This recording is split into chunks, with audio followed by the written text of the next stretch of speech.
Genshin Impact is an expansive open world adventure game with tons of interesting things to explore, treasure troves of lore hidden around every corner, in this complicated, amazing, interweaving plot that's been building and expanding and connecting for all of 5 years. And today I don't want to talk about any of that.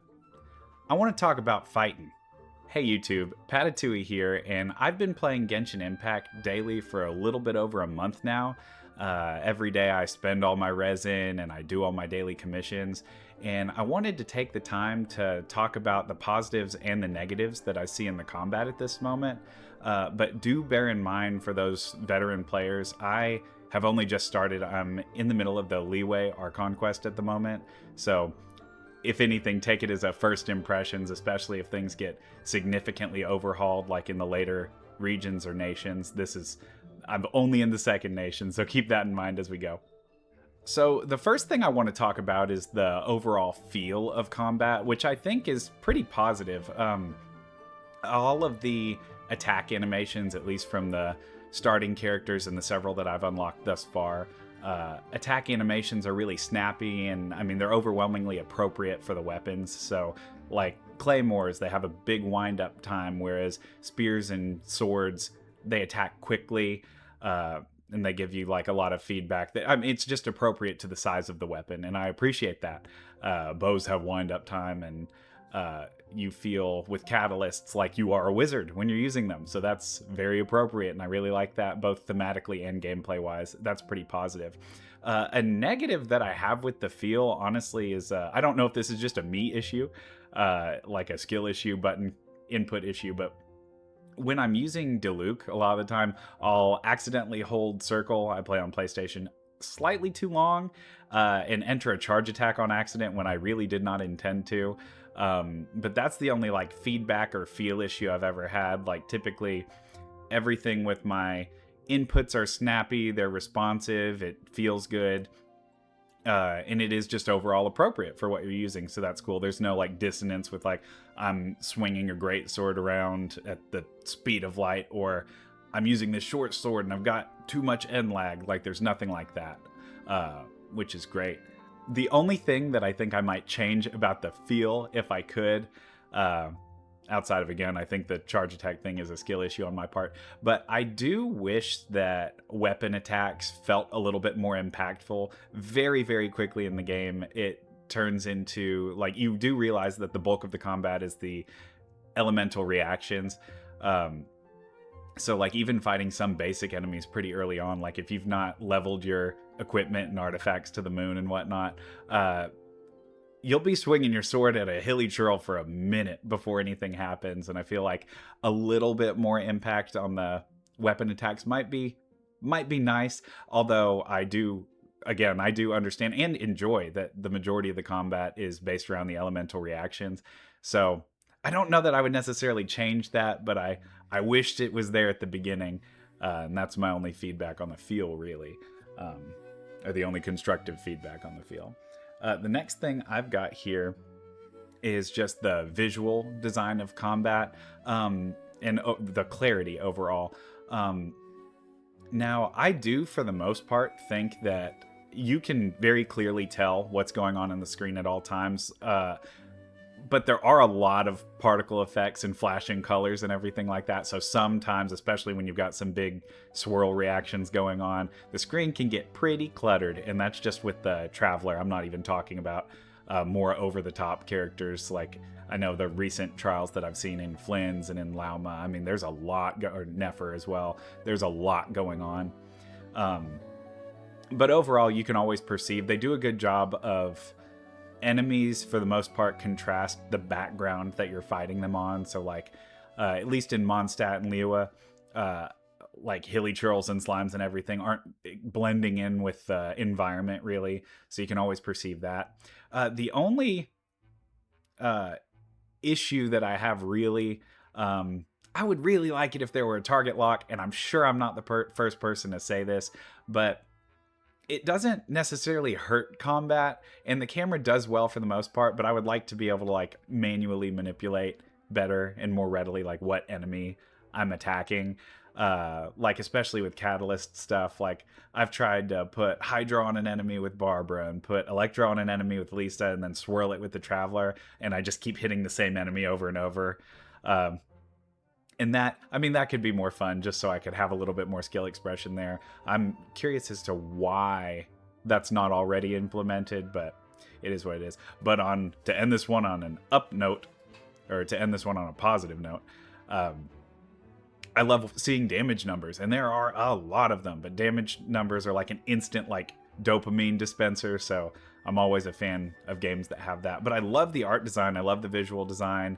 Particle effects are on point. There's just a lot of them, so I mean, it is like erring on the side of like over the top animations, which I mean, that's the part of the game that would entice someone to play, I would think. So overwhelmingly, I think I am a fan of the visual design. I just wish I could point more readily at like what I wanted to look at. So my next topic that I would like to get into is the complexity of the game as a whole. So I think Genshin is designed to be very beginner friendly.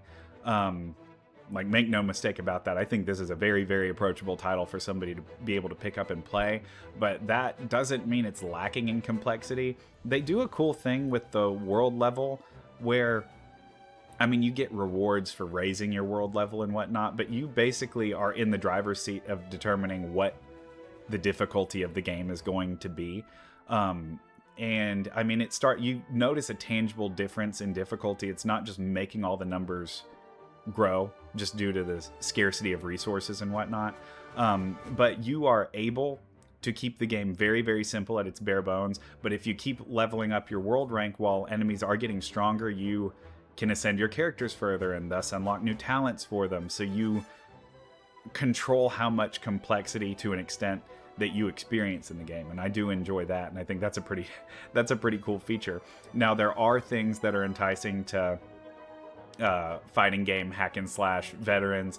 Like, there are frame cancels you can do. I'm currently still like a resident Diluc main, and I really like that as soon as the frame where, like, if I alternate between attacking and skilling for that 3-hit, or for both of those alternating 3-hit combos, I can enter my skill combo just the exact frame that damage comes out from my normal attack, and I can alternate those, and it feels very snappy and very like heavy with Diluc, and it makes him feel faster than if I were just like spamming buttons, because there's like built-in wind up in the combo that you get to circumvent if you're alternating, which I think is pretty cool. Also, your dash has some iframes built into it, so the only area where I've really played with that to an extent where it's like it feels really important so far where I am is fighting Dvalin when he crashes into the arena. Like, jumping through that feels really cool, and I don't know if this is a little bit of a tangent, but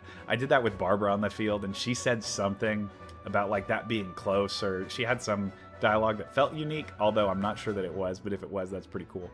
But so with those things like frame cancels, with iframes, stuff like that, I mean, there's built-in complexity just to the base kit, not even talking about the interactions and everything. But you learn very quickly on that note that the majority of your damage is centered around elemental interactions, and your team building plays a very big part in that. So I know I have done this in my Let's Play, and I've seen people talking about in the comments, like, a lot of people, when they realize the interactions are as powerful as they are, they'll have like Barbara and Lisa and just start switching back and forth normal attacking to just keep electrocharging enemies, and that's super, super effective. And then you see these more complex interactions like Burgeon, like Spread, I forget the name of the other one that comes off of Quicken, Aggravate. That's what it is. You see these that like get increasingly more and more and more effective, and they serve different purposes. Like freezing is like hard CC that you don't really get anywhere else. So I enjoy the depth that presents, and if you're ignoring these mechanics, if you're just trying to button mash, I mean, the game will punish you for that. While it is a simple and easy game, that you can't just keep pressing circle until you win. Like, there are some encounters, like if you're fighting like any Abyss Mage, they'll just CC you to death if you're just trying to stand in front of them and hack away. So I like what they've done with the complexity, as again, you can keep it very simple. You can make the game very bare bones, but you can also make it like required that you master the systems. And I appreciate that. Now I know I'm not at the like the end game, so take what I say with a grain of salt. I'm sure like, I mean, it could go, I can see it going either way, that it's like you get to the point where it's like you just have to have the right characters and it plays itself, or like you have to start playing well in order to succeed. But I know that I've heard of some like 4-star only runs of like later game Abyss stuff, so I know that I'm sure that can't just be done with just like making interactions happen. I'm sure there's some skill expression there, but overall I'm very content with how the game performs at this juncture in regards to its complexity. Now, some of the aspects of combat integrate really, really well with the exploration I was talking about earlier, which I also like a whole lot. So you have characters like, I mean, the most movement-based character I have is the free Lynette that you get. Her skill just causes her to sprint for a minute, and then she'll like dash forwards at the end. So if I run out of stamina while I'm just trying to traverse while I'm running, I can use her skill and just get some extra running, and then your stamina starts to recharge, and then you can run some more. So that's cool for exploration. I know in the trial, like, Lauma has this, I want to call it a centaur. I know that's the wrong mythical creature, but I can't think of what the right one is. It's like a centaur's half horse, but this is like half deer, or maybe it is a centaur. And I keep wanting to say fawn, but that's not it, because that would be like goat, two-legged goat. I don't know. But the point being, Lauma has a transformation that's good for traversal. Kaya can make ice bridges. That's the classic. And I think I wrote one more down. Let's see what it is. Oh, and of course, Geo Traveler. So you can use his skill, which normally does damage and causes interactions. You can like place those on ledges and stuff and kind of create artificial platforms, and that helps greatly with traversal. And I like that your combat centric skills are capable of serving the overarching like theme of the game, and being exploration being the emphasis. I don't know, that just adds that extra layer of it. And I mean, like with things like Geo Traveler, I don't have the character, for circling back to the Diluc main thing, I don't have the character that makes you jump higher for plunging, but if I ever want to get a cheeky plunge attack off, I can keep Geo Traveler slated into the party and hop up on the rock, plunge, hop up on the rock, plunge. Now, I'm not doing that because that's inefficient, but I can do that if I just want the style of plunging or whatever. And well, now all that to say, I'm not going to say there isn't some kind of like dissonance like in the game of like characters like feeling inappropriate based off of like how they're displayed in the story and like serving the purpose of the game. Like a character that feels very appropriate again is Diluc, because the first impression that you get of him is that cutscene where you clear a domain, and then you get the cutscene where Kaya encounters an Abyss Mage, and then Diluc shows up and handles it. And like he seems harsh and fast, and like it's just a systematic destruction of this Abyss Mage, and then you get him and he plays the way that he showed in that cutscene, and that's cool. Or the cutscene for the Dark Knight hero story quest, like you get to play that, and that's cool. Now, I don't know if there are characters that like have a dissonance between how they're portrayed and how they play, but I have a lot of faith that there's not. But I mean, if you see anything like that, please let me know. I would love to hear if there's anything that's just like feels like it's overlooked. But I have a lot of faith in Hoyo at this point that that's not going to be there. With the enemies, so thus far there's not been a ton of enemy diversity, although again I'm only in the first 2 regions, so I imagine that only gets better. With basic enemies, like there's hilly churls, abyss mages, bounty hunters. I think I've started to see a few like Fatui soldier looking characters, slimes.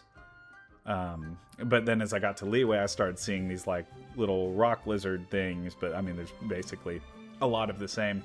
But even though there's not a ton of enemy diversity, what they've done a very, very good job to this point of is making encounters engaging and interesting through like enemy composition and encounters, and I really like that. So you'll run into like a hilly troll camp, and then there are tall archer towers, and with different element hilly churls like raining arrows down on you and like causing reactions. So you just keep getting electrocharged, you keep getting frozen by these basic enemies that you just have a hard time reaching.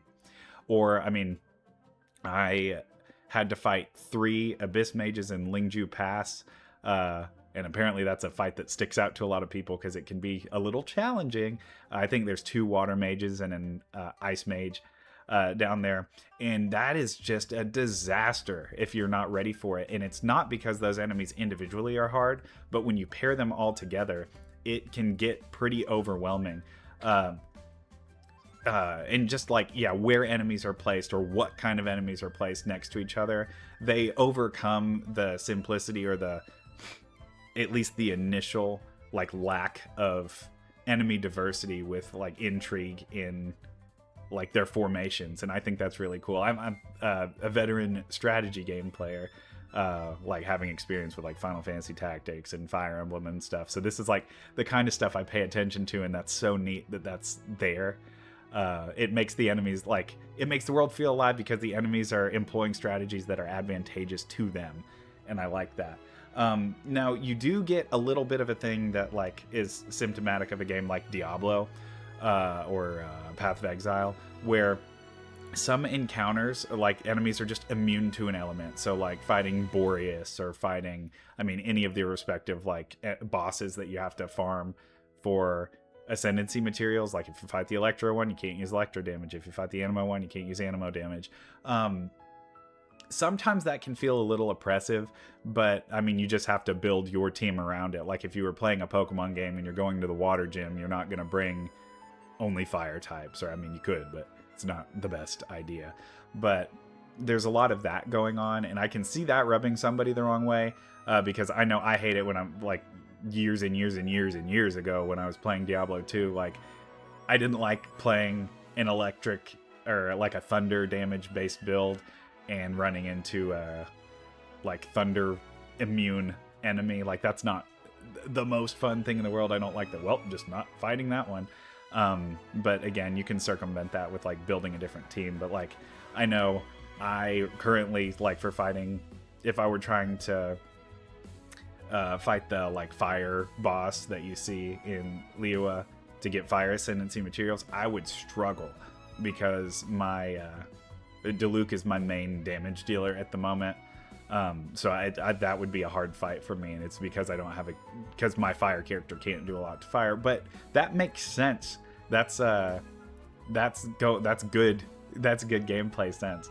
It would be a little dissonant if my fire guy could just toast the fire boss, but it would. The thing with Pyro Ridge is fine, I think, is what I'm talking about. But that's the only thing that I'm like, man, I wish.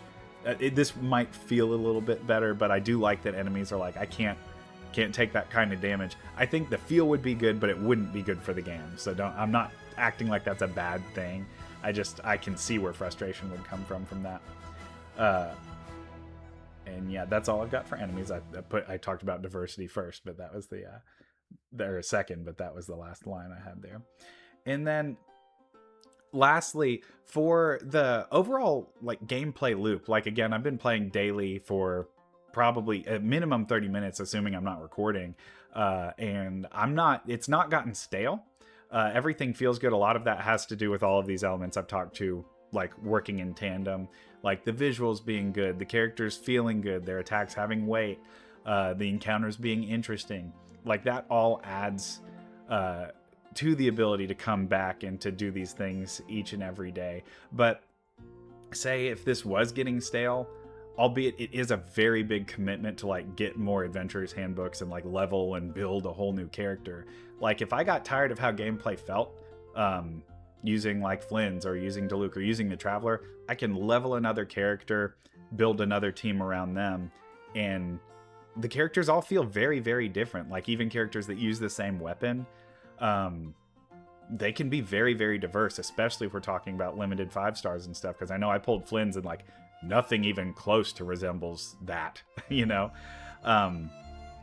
So if like the feel of a character is getting stale, you can, albeit it might take some time, you can build a new character, and I do like that. It keeps goals going, because especially if you like in a lot of like MMO type games or games where you like have classes, I'm a bit of like a compulsive alt maker. Like I'll level a character a couple times, then make another one, then make another one, then make another one. In this game, both welcomes it welcomes that, but hesitantly, because I do have to commit, and that can be hard, especially if you have limited playtime. I understand that that can be difficult to have that, like, I'm getting bored and somebody say, well, just build a new team. I get that would be that would be a little bit of a commitment, and I'm struggling right now to just keep experience and then keep good weapons and then keep good artifacts. Like it's all a balancing act, but that does allow for some gameplay diversity, which I am a very big fan of. And then, I mean, you get those when you encounter these difficult moments, like when you fight a boss that's hard, or when you have an encounter like that Lingju Pass moment I had. The fact that there is difficulty baked into the game, I feel like I overcome challenges, and that's fantastic. Like that, I feel rewarded for coming up with a strategy or learning how to play the game well enough to enjoy victory and really relish victory, not just blow through everything. So, I mean, for a feeling like that to be created, like I personally am a fan of this combat system.